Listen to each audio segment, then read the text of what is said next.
코로나 이후에 온라인으로 예배드려지는 것이 이 순간 이 시대 예수를 믿는다는 것은 어떤 의미를 가지고 있다 생각하십니까?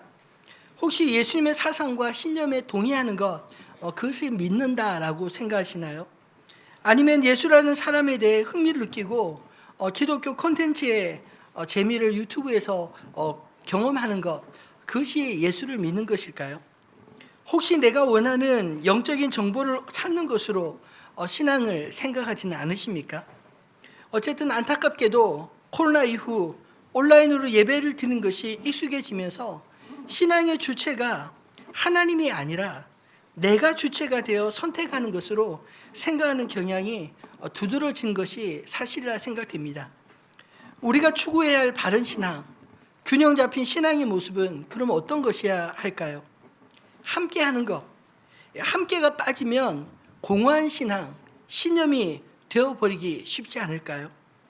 온라인이 익숙해져 버린 이 시대 사람들이 어디에서든 진정한 소속감을 느끼기 어려운 이유는 아마도 적당히 참여하고 마음에 들지 않으면 언제라도 쑥 빠질 수 있다는 그런 생각이 지배하고 있기 때문 아닐까요? 여러분은 진정한 소속감을 느끼는 공동체를 가지고 있으십니까? 여러분은 누구와 함께 하시나요? 오늘 우리가 읽은 이 짧은 본문의 내용은 예수님과 함께한 제자들과 함께한 여인들에 대한 이야기입니다. 특별히 이 말씀에서 키워드가 되는 단어를 찾는다면 저는 함께라는 단어가 아닐까 싶습니다. 12 제자가 함께하였고 다른 여러 여자가 함께하여라고 오늘 본문에 기록되어 있습니다. 예수님의 제자들과 여러 여자들이 예수님과 함께한다는 것은 그 시대에 무엇을 의미했을까요? 예수님과 함께하는 동안에는 다른 곳에 있을 수 없었습니다. 예수님과 함께 먹고 마시고 함께 생활하면서 운명을 함께한다는 것, 그것을 의미하지 않았을까요? 예수님은 공생의 기간 내내 전도 여행을 홀로 다니지 아니하시고 오늘 본문에 기록되진 12 제자와 또 그들을 서포트해 줬던 여인들과 함께 늘 다니셨습니다.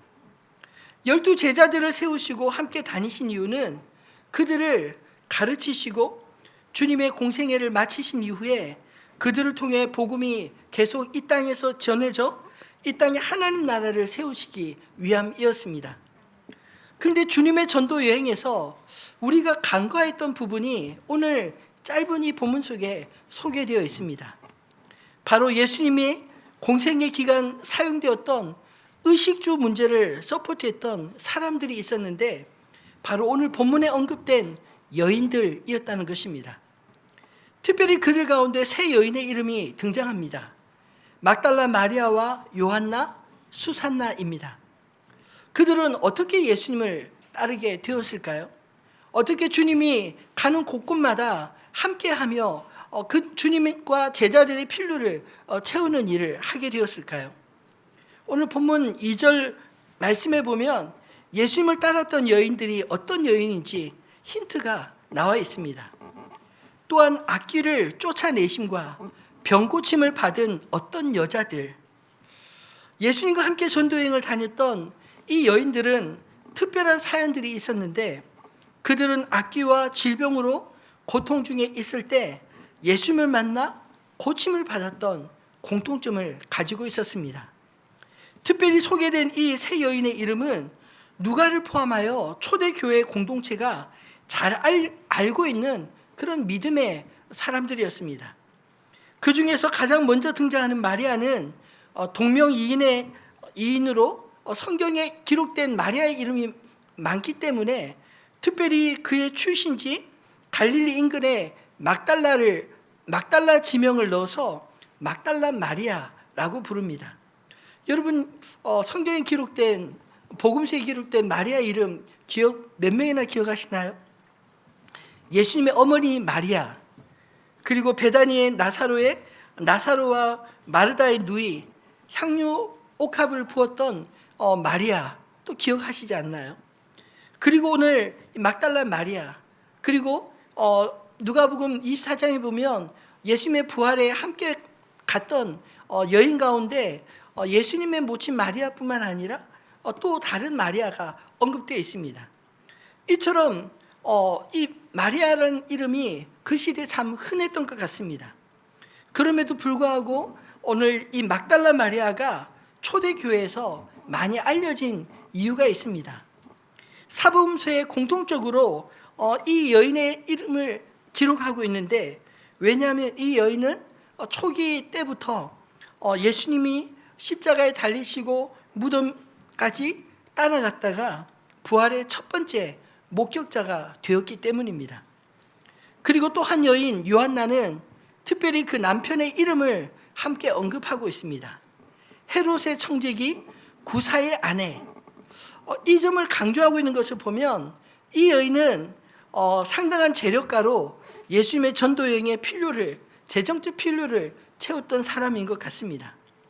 본문은 자세히 이 여인이 어떻게 예수님을 따르게 되었는지 기록되어 있지 않지만, 앞에서 언급한 것을 보면 질병으로부터 예수님께 고침받았던 것 같은데, 아마도 생사의 갈림길에서 살아난 사람이 아닐까요? 왜냐하면 죽음의 문턱에서 고침받은 은혜 때문에 다시 생명을 얻은 감격으로 주님을 끝까지 따를 수 있지 않았을까요? 이 요한나 역시 막달라 마리아와 함께 주님을 끝까지 따랐던, 그래서 예수님의 부활의 증인으로 누가복음 24장 10절에 이렇게 기록되어 있습니다. 이 여자들은 막달라 마리아와 요한나와 야고보의 모친 마리아라. 또 그들과 함께한 다른 여자들도 이것을 사도들에게 알리니라. 근데 마지막 세 번째 여인 수산나는 상대적으로 오늘 이 본문에만 딱 한 번 기록되어 있습니다. 함께했던 다른 여러 여자들이 더 있었지만 이 여인의 이름까지 기록된 것은 아마 이분 역시 초대교회에 많이 알려진 여성 지도자였기 때문 아닐까요? 보통 이름을 딱 들으면 그분 하고 공감될 만한 그런 이름이 성경에 누가가 기록하고 있기 때문입니다. 여러분, 주님의 교회에서 기억할 만한 이름을 남긴다는 것 참으로 영광스럽지 않습니까? 예수를 믿더라도 저와 여러분의 이름이 오늘 이 세 여인처럼 주님과 교회에서 기억할 만한 이름을 남길 수 있는 저와 여러분 되시기를 소망합니다. 예수님께서 각성과 마을을 두루 다니시며 하나님 나라를 선포하시며 복음을 전하실 때 그 자리에 함께 있었던 두 그룹, 12 제자와 또 함께 했던 여인들은 예수님이 선포하셨던 하나님 나라, 이 땅에서 우리가 볼 수 있는 바로 그 하나님의 나라의 모습이 아닐까요? 성경의 하나님 나라의 개념은 죽어서 가는 내세에 속한 나라가 아니라 하나님의 통치가 강력하게 임하는, 이 땅에서 경험할 수 있는 하나님 나라의 모습입니다.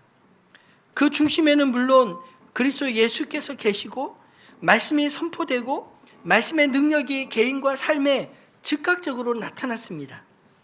하나님의 주권과 그 통치 아래 함께 모인 사람들이었다는 것입니다. 그들은 예수님을 따라 모였고 자기의 소유를 함께 나누어 생활했습니다. 초기 예루살렘 교회의 모습은 사실 예수님과 제자들의 이 공생의 기간 살아왔던 삶의 방식의 연장선이 아니었을까요?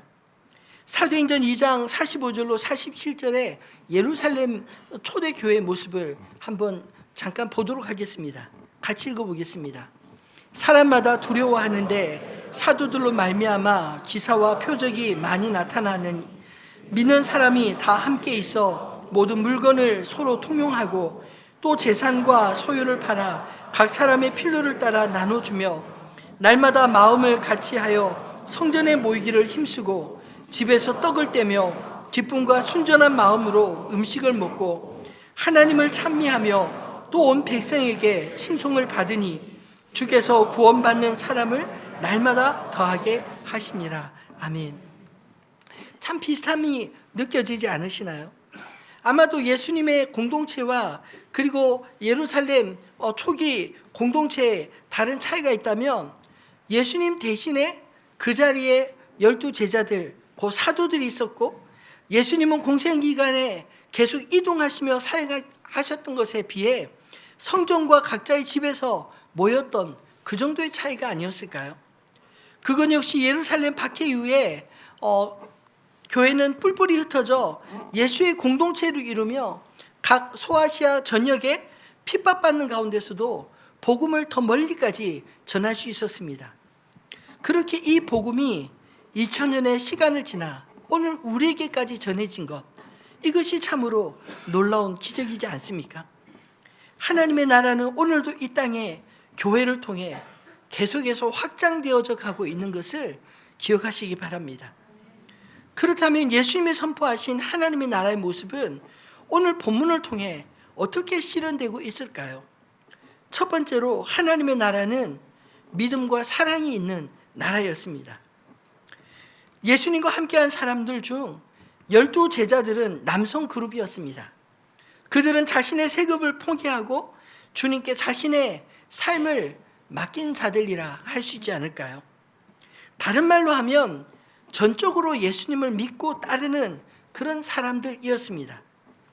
예수님이 제자들을 선발하신 장면을 살펴보면 직접 나를 따르라 부르신 자들과 또 주님을 따르는 자들 중에 기도하시며 친히 세우신 자들이었습니다. 주님의 부름을 받고 갈릴리 해변에서부터 혹은 자신의 일터에서 부름을 받고 그 즉시로 주님을 따랐던 것은 바로 주님을 향한 전적인 믿음이 없이는 불가능한 일이지 않을까요? 이처럼 하나님의 나라는 예수 그리스도를 전적으로 믿음으로 따르는 자들의 공동체였습니다. 여기에는 규모나 조직이 중요하지 않았습니다. 예수님께서 교회를 언급하실 때 가장 중요한 원칙은 그리스도의 이름으로 그를 믿는 자들이 모여야 하는 것입니다. 마태복음 18장 20절에 우리는 그 원리를 정확하게 볼 수 있습니다. 두세 사람이 내 이름으로 모인 곳에는 나도 그들 중에 있느니라. 아무리 우리가 선한 일을 위해 많은 사람이 모여 일을 한다 할지라도 그곳에 예수의 이름이 없으면 교회도 하나님의 나라도 아닌 것입니다. 그러나 비록 두세 사람, 작은 숫자의 사람이 모여있다 할지라도 예수를 믿는 믿음으로 모인 그곳이 바로 주님이 함께 하시고 하나님의 통치가 나타나는 하나님의 나라요 교회인 것을 믿으시기 바랍니다. 하나님의 나라는 장소의 개념이 아니라 주님의 권능이 나타나는 곳, 주님의 주권이 미치는 곳입니다. 마태복음 12장 28절 말씀을 같이 읽어볼까요? 그러나 내가 하나님의 성령을 힘입어 귀신을 쫓아내는 것이면 하나님의 나라가 이미 너에게 임하였느니라. 아멘. 예수님께서 하나님의 성령을 힘입어 귀신을 쫓아내는 것이면 하나님의 나라가 이미 너희 가운데 임했다. 무슨 말인가요? 하나님의 권능이 임하는 곳, 하나님의 역사가 나타나는 곳, 바로 그곳에 하나님 나라가 이미 임했다라는 뜻입니다. 누가복음 17장 20절로 21절에 보면 바리새인들이 하나님의 나라가 어느 때 임하나이까 예수님께 물었습니다. 그때 예수님께서 뭐라고 대답하셨나요? 하나님의 나라는 볼 수 있게 임하는 것이 아니오 또 여기 있다 저기 있다고도 못하리니 하나님의 나라는 너희 안에 있느니라. 이 말씀은 하나님의 나라가 어떤 장소의 개념이 아니라 하나님을 믿는 자들, 그들이 하나님의 말씀 가운데 살아가는 바로 그곳에 하나님의 나라가 임한다라는 것입니다. 그런 의미에서 오늘 본문의 예수의 공동체가 바로 이 땅에 임한 하나님 나라의 원형의 모습이라 할 수 있지 않을까요? 바리새인들은 하나님의 나라가 어느 때 임했는지 궁금했지만 실상은 바로 그들 앞에 계신 그리스도를 통해 이미 시작되었습니다. 그들은 당연히 선민의식으로 그들이 머무는 유대 지역이 바로 하나님 나라라고 생각했지만 예수님은 어느 지역에 한정하시지 않으시고 그리스도의 통치를 받는 자들의 안에 하나님의 나라가 있다라고 말씀하셨습니다. 그렇다면 여러분 안에 하나님의 나라가 있으신가요? 예수님과 함께 또 다른 그룹인 2, 3절의 여성들은 12 제자들처럼 예수님이 특별히 구별하여 따로 세우지 않으셨지만 그네들에게는 특별한 무언가가 있었습니다. 바로 악귀가 쫓겨나고 병고침으로 새로운 삶을 살게 된 은혜와 감격, 그래서 병을 고치시고 악귀를 쫓아주신 그리스도를 향한 신실한 사랑이 그들 안에 있었던 게 아닌가요? 예수님은 이 여인들이 사역 초기 때부터 함께하는 것을 막지 않으셨습니다. 이 여인들은 예수님의 사역 초기부터 마지막 십자가에 죽으실 때, 그리고 무덤에 갇히심까지 보고, 그리고 이른 새벽에 부활의 목격자가 되기까지 이 여인들은 누구의 강요나 의무 때문이 아니라 오직 예수 그리스도를 향한 진심 어린 사랑으로 주님을 따른 것입니다. 그런 의미에서 저는 이 12 제자에게서 자신을 맡길 만한 주님을 향한 믿음을 볼 수 있었고, 또 이 여인들에게서는 자신들의 소유로 주님과 제자들이 필요를 섬겼던 뜨거운 사랑이 바로 하나님 나라의 특징이 아닐까 하는 생각이 들었습니다. 그래서 교회는 그리스도를 향한 믿음과 사랑 빼면 아무것도 남지 않는 것입니다. 화려한 건물이 있어도, 잘 조직된 부서들이 활발한 사역을 하여도 주님을 향한 믿음과 사랑은 온데간데 없고, 사람들과 자랑들이 예수님 대신 그 자리를 가득 채우고 있다면 미안하지만 그곳을 하나님의 나라가 임했다라고 할 수 없는 것입니다. 하나님 나라가 임하기 위해 우리의 교만과 미움을 회개하고 그리스도의 주되심을 붙들 때 비로소 하나님의 나라가 임하는 줄 믿으시기 바랍니다. 그래서 예수님은 어느 곳에 가든지 회개하라, 천국이 가까이 왔느니라 선포하신 것입니다. 바라기는 하늘빛 우리 교회가 주님이 충만히 거하시는 하나님 나라 되기를 간절히 소망합니다. 두 번째로, 하나님의 나라는 어떤 곳일까요? 차별과 고통이 없는 나라입니다. 오늘 본문에서 예수님의 공생애는 당시 랍비들과 독특한 차이를 보입니다. 예수님과 함께한 사람들 중에 이 12 제자 외에 여성들이 함께 따라다녔다는 것입니다. 당시의 시선으로 바라본다면 여성을 사람의 숫자에 포함시키지도 않았던 사회적 시선을 상당히 뛰어넘는 파격 그 자체라 할 수 있는 게 아닐까요? 그들은 특별히 12 제자처럼 구별되어 세워진 사람들이 아니었음에도 불구하고 이 여인들은 스스로가 예수님과 제자들을 위해 자신들의 소유로 기꺼이 따르며 섬겼습니다. 만약 예수님이 이 여인들의 함께함을 거부했다면 가능했을까요? 만약 예수님이 율법과 자신의 체면을 더 중시했다면 이 여인들이 주님과 함께하는 것은 제자들에 의해 벌써 차단되고 말았을 것입니다. 그러나 예수님은 언제나 남성과 여성을 구분해서 대하지 않으셨습니다. 육신의 질병 가운데 율법적으로 부정하다 규정된 병들도 많았지만 주님은 그들을 부정하다 외면하신 적도 없었습니다. 오히려 아무도 돌보지 않았던 소외된 영혼들을 찾아가 그들을 친히 만져 고쳐주시지 않습니까? 그렇게 고침받은 사람들, 차별 없이 주님을 섬길 수 있게 된 사람들 속에 바로 하나님의 나라가 임했던 것입니다. 저는 오늘 이 짧은 본문을 묵상하면서 상상해 보았습니다. 예수님을 따라다녔던 사람들에게 이미 임한 하나님 나라가 모습이 어땠을까? 주님 안에서의 자유로움과 다시 살게 된 자들의 기쁨과 감사가 충만하여 서로 자기 것을 나누며 함께 사용하여도 그저 기뻐하는 그 모습이 그려지지 않으시나요? 주님이 계신 곳에는 차별과 고통이 없습니다. 주님이 계신 곳이 바로 하나님 나라였기 때문입니다. 보통 남자도 서열에 따라 민감하지만 여성들도 여럿 모이면 그 안에서 내 편, 이 편 나누고 시기와 질투가 심하지 않으시나요? 우리 교회는 물론 아니라고 믿습니다. 근데 예수님과 함께한 여인들을 보면 그런 모습이 잘 보이지 않습니다. 7 귀신 들렸던 막달라 마리아와 헤롯 왕 청지기 구사의 아내 요한나가 늘 함께 언급되고 있는 것을 보면 그들 안에 벽이 없이 함께한 서로 의지하는 동역자였음을 보여주고 있는 게 아닐까요? 막달라 마리아는 특별히 7 귀신 들렸던 여인이었다라고 소개합니다. 그렇다면 그가 예수님을 만나기 전에 삶은 어땠을까요? 상상하기 어려운 고통의 순간들 아니었을까요?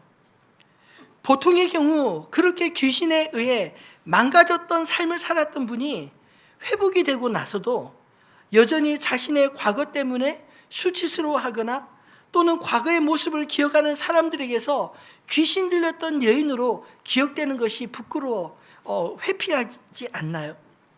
근데 오늘 본문의 막달라 마리아가 예수님을 따랐던 여인으로 언제나 제일 먼저 언급되는 것을 보면 그녀에게서는 수치심이 없이 완전히 회복되었기에 가능한 그림이 아니었을까요?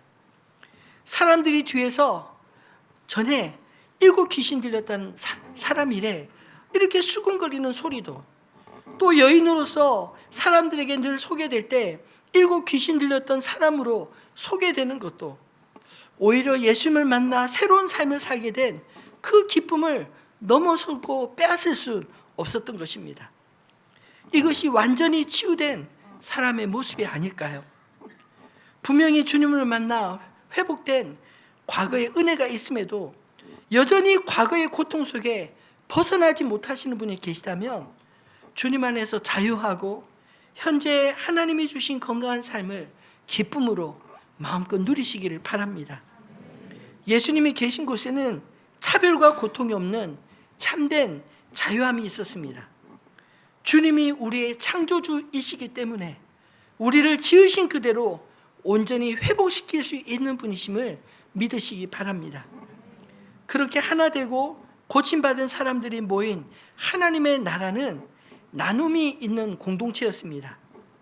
예수님께 고침받고 받아들여진 여인들의 변화는 서로 차별하지 않았고 서로의 어려움을 함께 나누는 방식으로 그렇게 보이지 않나요?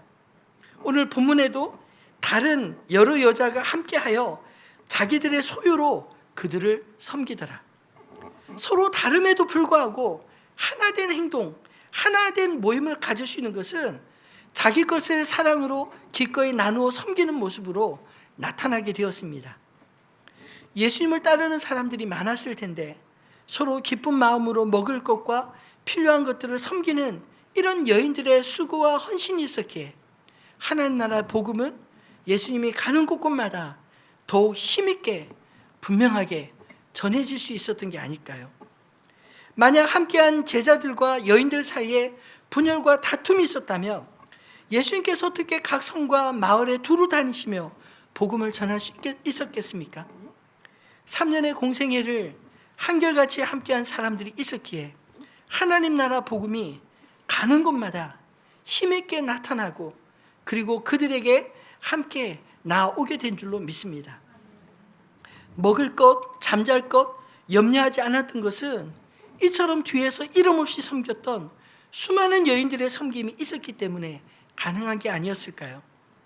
이처럼 하나님 나라는 예수 그리스도를 믿고 살아가는 사람들, 차별과 고통에서 해방된 사람들이 함께 이루어져 가는 나라입니다. 저는 하늘빛 우리 교회와 또 75개의 목장 안에 이렇게 하나님의 나라가 강력하게 경험되어지기를 간절히 소망합니다. 말씀을 맺겠습니다. 예수님과 늘 함께했던 12 제자와 뒤에서 섬겼던 여인들이 있었던 것처럼 주님과 늘 함께하는 우리가 되기를 간절히 소망합니다. 하늘빛 우리 교회, 여러분 참 교회 이름이 좋지 않으신가요? 하늘의 빛 대신 그리스도 예수를 닮아 이 땅에 예수 그리스도의 이름으로 살아가는 우리가 바로 주님의 몸된 교회인 것을 기억하시기 바랍니다. 함께 한다는 것은 바로 우리가 된다는 것을 의미합니다. 함께 한다는 것은 따로 있지 않다는 말 아닌가요? 예수님과 함께 기꺼이 자신의 삶을 드렸던 제자들처럼, 예수님을 위해 기꺼이 자신의 소유로 섬겼던 여인들처럼 함께 한다는 것은 기꺼이 하나의 운명을 같이 하겠다는 그런 결연한 의지가 아닌가요? 믿음은 기꺼이 따르게 합니다. 사랑은 기꺼이 자기 것으로 섬기게 하는 것입니다. 그 믿음과 사랑이 온전히 주님을 향해 있을 때 그렇게 함께한 사람들 안에 차별과 고통이 없는 진정한 하나님의 나라가 임하게 된 것을 믿으시기 바랍니다. 저는 하나님 나라가 이 땅에 이미 그리스도의 이름으로 겨자씨와 같이 비록 작게 심겼지만 크게 성장하여 다시 오실 주님 앞에 신부와 같이 준비되어 완성되어질 것을 믿습니다. 하늘빛 우리 교회는 이 땅에서 성장하고 있는 하나님의 나라입니다. 비록 완전하진 않을지라도 괜찮습니다. 우리의 부족함에도 불구하고 그리스도 예수 안에 우리가 온전히 있을 때, 그를 향한 믿음과 사랑으로 예수 안에 있을 때 이미 우리 안에 하나님의 나라가 임했기 때문입니다. 나의 의가 중요한 게 아니라 하나님의 나라와 의가 중요한 사람들을 모일 때 그곳에서 차별이 철폐되고 고통받는 자들이 자유케 되는 하나님의 나라가 그들을 통하여 이 땅에서 실현되게 될 줄로 믿습니다. 우리가 계속 믿음으로 성장해야 될 이유가 무엇인가요? 우리 안에 말씀이 나의 욕망과 자존심을 이겨내고 나를 통하여 하나님의 말씀이 실현될 때 이 땅에 하나님의 나라가 임할 것이기 때문입니다. 우리의 가정에서 하나님의 나라를 경험하게 될 것입니다. 우리의 직장에서도 하나님의 나라가 실현될 것입니다. 바라기는 하늘빛으로 부름받은 저와 여러분이 온전한 우리가 되어 이 땅에 하나님 나라를 이루어가는 하늘빛 우리 교회와 저 여러분 되시기를 주님의 이름으로 축원합니다.